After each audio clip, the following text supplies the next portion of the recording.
So this video will be the end of 5.3. We have two different sets of problems here. So finding the reference angle for each first, and then using reference angles to find exact values, which is really code for using your unit circle. So remember, the reference angle is the angle that will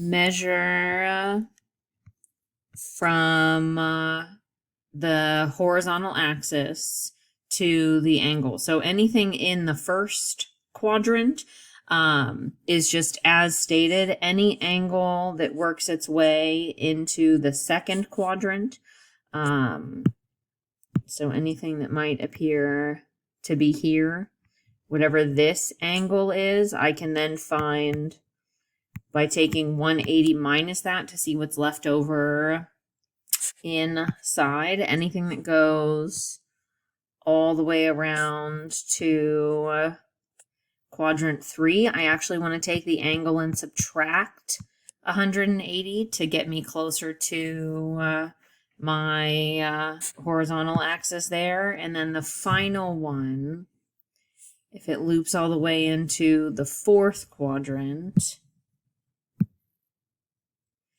then I really have this angle here, and to figure out what the reference is, I'm going to take 360 and subtract that angle. So I didn't have this visual before because, as you can see, it gets a little wild looking, but just instead, I think without trying to remember the rules, if you draw a picture for each one, and then from the picture, just understanding whether we are looking at the 180 and how far, or the 360, then they're not too bad to work out. So 35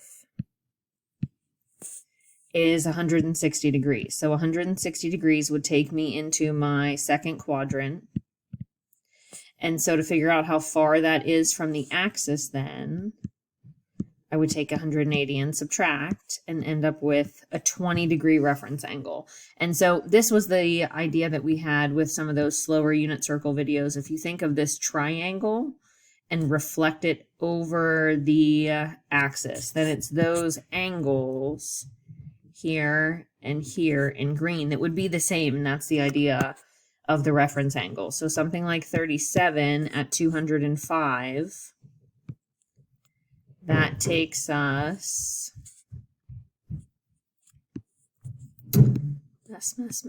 that takes us into the third quadrant.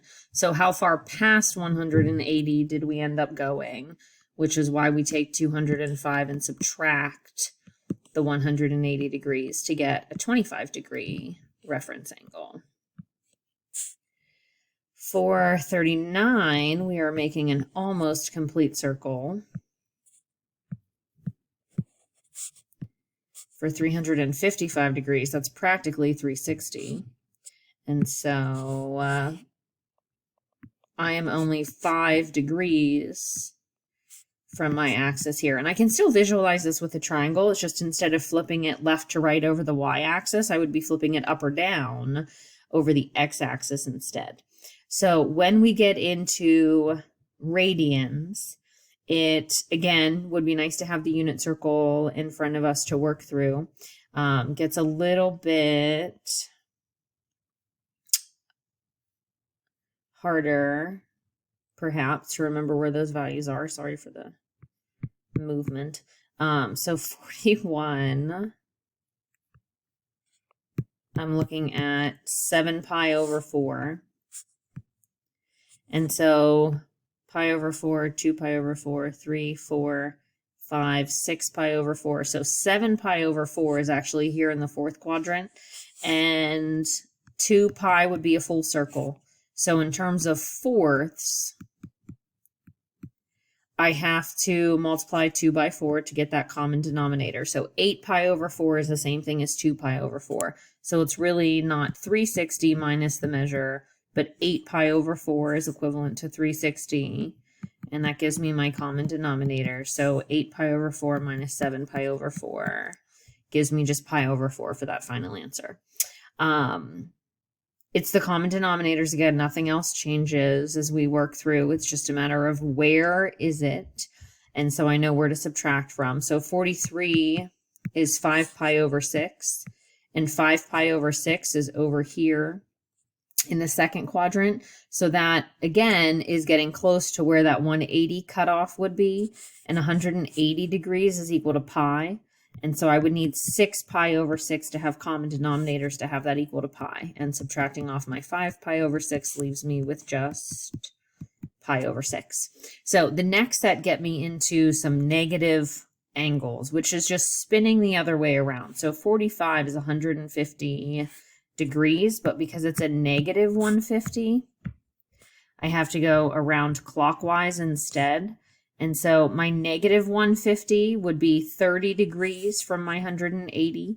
And so the way that we had done this before was that we would take the negative 150 and subtract off the 180. But because I'm working in the other direction, now we need to think of a negative 150 being equivalent to, if I worked the other way around, I would have to go 30 degrees past 180. So that would be like a 210 degree angle. So if it helps to convert them to the positive angle, then fine. Or if you can just think that that 180 and the 150 would be 30 degrees apart, that creates a 30 degree reference angle. And that would be the same thing as taking the 210 minus the 180 to get the 30 degrees. So again, I think these are really tough to do without a picture. I think visualizing helps an awful lot. The others, the negative 335, that again is like a full spin in 47 up into the first quadrant. And then the decimal points we really didn't worry about. So skipping 49 and 50. 51 and 52 get a little fancy. They just take more than a full circle. And so 565 for number 51. If I think of 565 going around more than once, then I have to figure out how far. So it's at least 360. So 565 minus 360 really leaves me with 205 degrees. So I take one full circle and then 205 degrees, which then is like what we did up above in number 37. It becomes the same problem. How far past 180 did we go? And that's a 25 degree. And so it doesn't matter how many spins I take.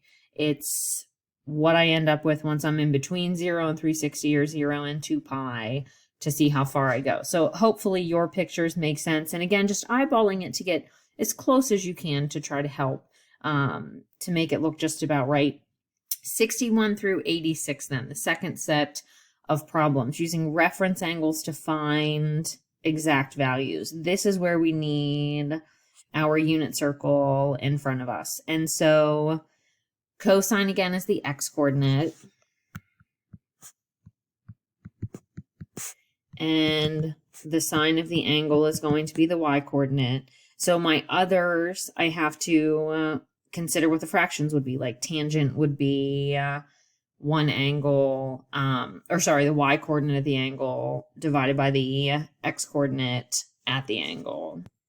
So for something like 61, if I want the cosine of 225 degrees, if I take a look at, this was the nicer unit circle that I shared. If you simply go to 225 degrees and look at the x-coordinate, it's negative square roots of 2 over 2. So the cosine of 225 degrees is negative square roots of 2 divided by 2. If you wanted to check that in your calculator, put it in degree mode, type in cosine 225, see what the decimal point is, and then check negative square roots of 2 over 2, and they'll match. Tangent at 210. So my tangent would be y over x because it's sine over cosine. So if I go to my unit circle, 210 degrees is here in this green corner. My y is negative 1/2. My x is the negative square roots of 3 over 2. So negative 1/2 over negative square roots of 3 over 2. So those 2's would simplify. So negative 1 over negative square roots of 3 is really positive 1 over the square root of 3. And then again, we didn't rationalize denominators. We weren't focusing on that, but you might see an answer choice then if you multiply top and bottom by square root of 3 over 3. I'm just thinking SATs and such, where you end up with the square root of 3 over 3. And those 3's don't simplify. One's underneath the radical, one isn't. So there's nothing that we can do with those. So tangent at 420 degrees, subtract 360 from 420 to see what that measure really is. And that's actually looking at the tangent of 60 degrees. And then 67 is right on the unit circle. You just have to go to 2 pi over 3. Cosecant is right on the unit circle at 7 pi over 6. Remember, this is the same thing as 1 over the sine of the angle. So you'll just do 1 over the y coordinate to see what that is. Tangent of 9 pi over 4. Again, subtract off of 2 pi. This is more than 2 pi. 2 pi would be like 8 pi over 4. And so this would actually be the same thing as just pi over 4 when we work through that. So then something like number 73. This again, just going in the other direction. So if I have negative 240 degrees, half a spin is 180. And then the difference between 240 and 180 is 60 degrees. So if I go another 60 degrees past that, I'm actually 30 degrees from this axis. So 180 degrees plus my 60 gets me my 240. And so then this angle in here would be 30 degrees past. And so that really is like 120 degrees. So 73 is asking you for the sine at 120 degrees. Now, there was a picture from the book that listed all of those negatives, so you could refer to that as well if you wanted multiple unit circles or variations of the unit circle. I prefer to just convert it then to the positive, and then I just go to my unit circle, look at 120 degrees, and the y coordinate is the square root of 3 over 2. And so this is simply the square root of 3 over 2. So one last example with those, the same thing happens for something like 75. If I'm looking at the tangent of negative pi over 4, on my circle, negative pi over 4 means I am working in the clockwise direction. And if I go down just pi over 4 units, that's really the same thing as 7 pi over 4. And then tangent is y over x. Sine divided by cosine. So the y coordinate is negative, the x coordinate is positive. And since it's the same coordinate, which always happens because of that special right triangle, I end up just with -1. So a lot of work to convert some of these angles from negatives to positives, or from more than one circle around to just a single circle around. Otherwise, again, we need the unit circle. And so a couple of problems here just on the exit ticket. And then again, refer back to those unit circle videos if you need it, and make sure you have a nice clean copy. You don't have to have all the triangles color coded like I have here. But to have all of these coordinates in front of you, to have the radians and the degrees will help an awful lot.